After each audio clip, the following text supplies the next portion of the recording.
Eye on South Asia is brought to you by Wells Fargo. Wells Fargo, together we'll go far.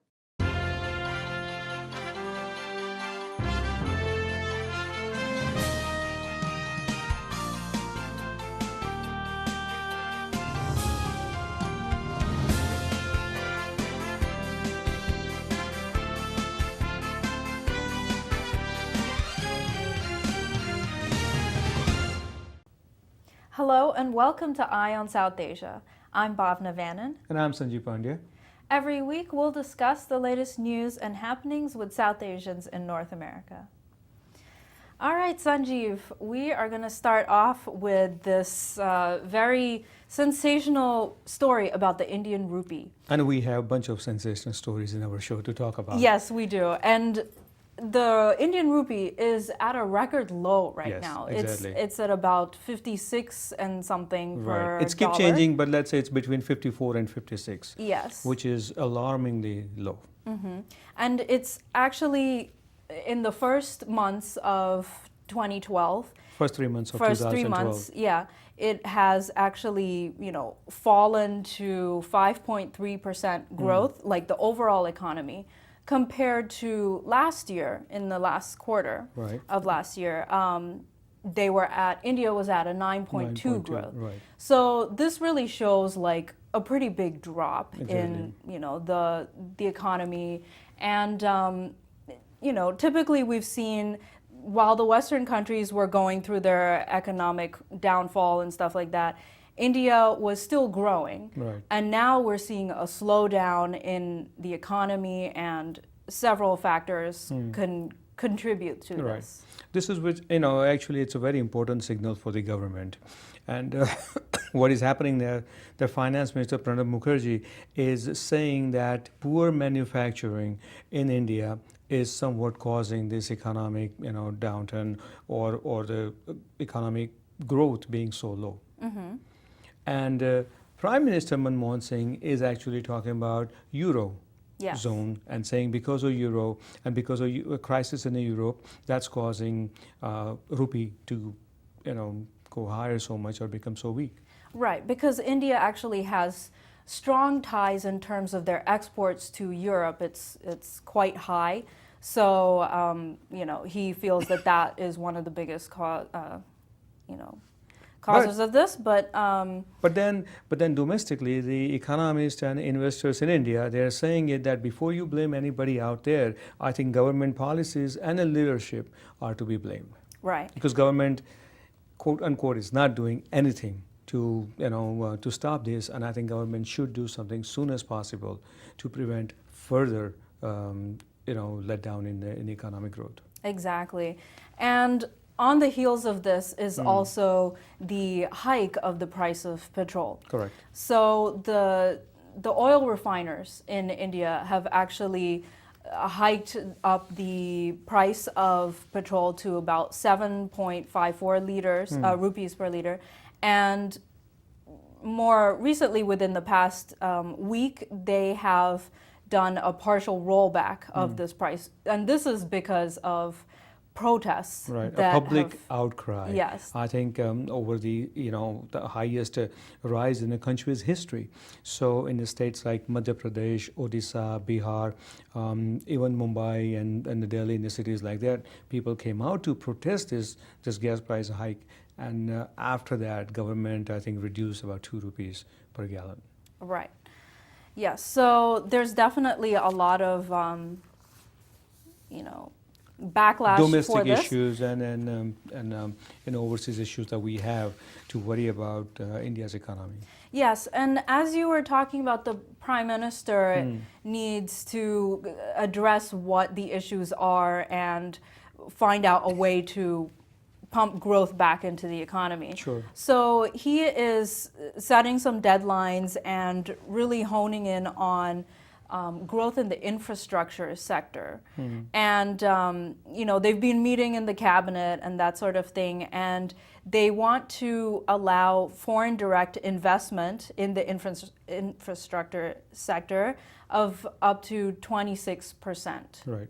So they're kind of trying to do this to revive the business and financial areas of the country. So, Foreign that's direct investment known as FDI, and ever since government introduced FDI policies and a scheme, I think some politicians are opposing that.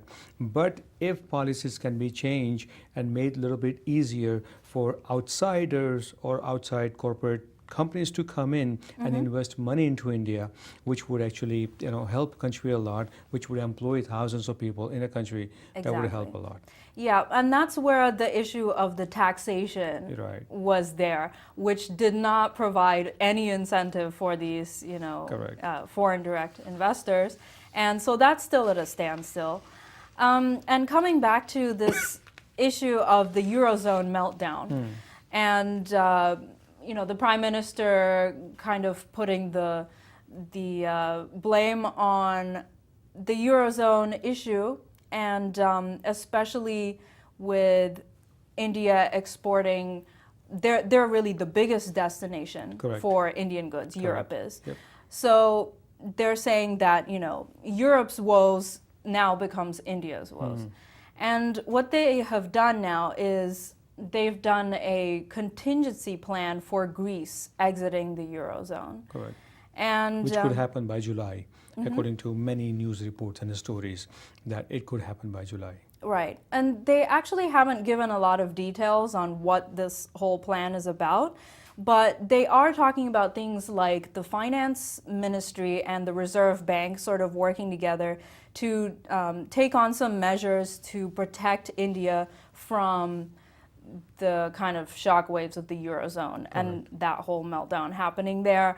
And there are some other speculative measures that we have, which can be things like lowering interest rates on behalf of the banks, which right now they're among the highest in the world, and also lowering the amount of money that banks have to keep on deposit. Right. So,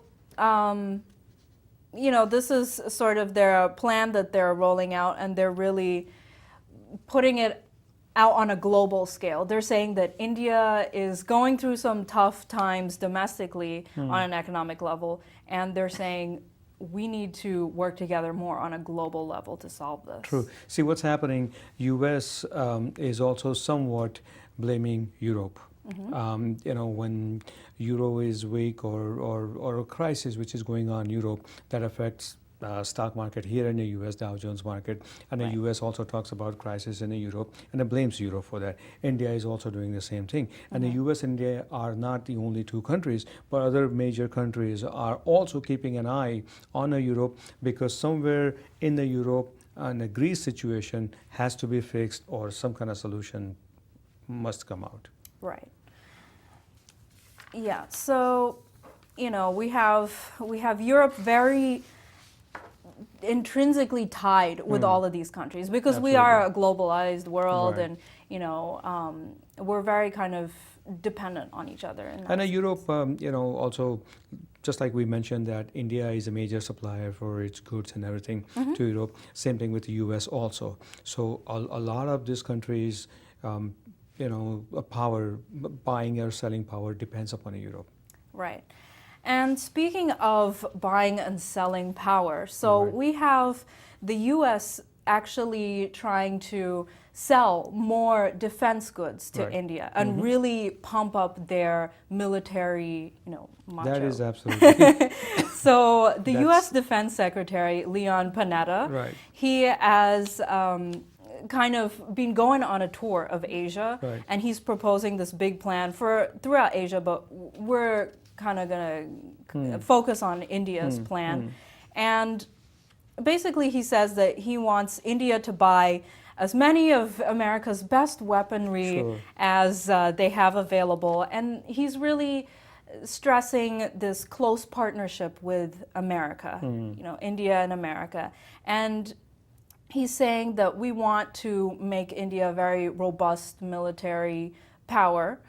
And it's kind of interesting to see how this plays against China, because is it sort of a U.S. strategy to limit China's growth in this China area? is clearly threatened by this Yeah. because U.S. and India are talking about defense issues with some $8 billion of arms under in their belts. So India is definitely improving their military power by agreeing to purchase so much of arms and the fighter planes and everything from U.S. That definitely concerns China because China slowly by slowly wants to increase their presence, closer to India and also worldwide. Right. And the U.S. clearly wants to stop that. Exactly. So the U.S. also is encouraging India to conduct more military exercises and that sort of thing. And I feel like a lot of these exercises that they conduct is really just to show the world. It's almost like a showdown, not Exactly. quite a showdown, but rehearsal.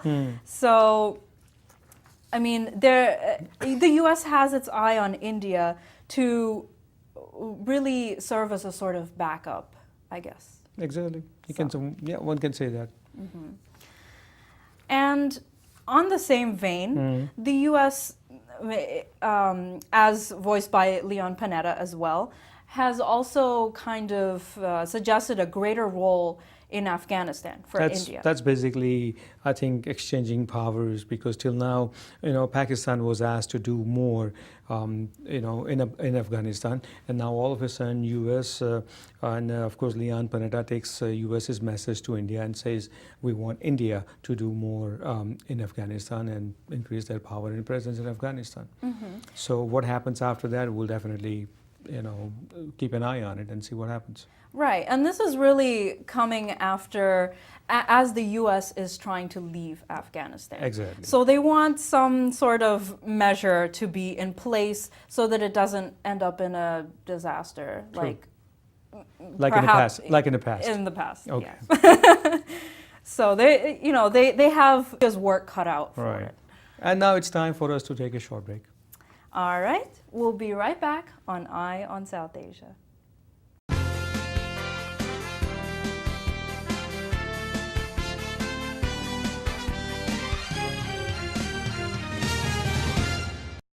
Eye on South Asia is brought to you by Wells Fargo. Wells Fargo, together we'll go far.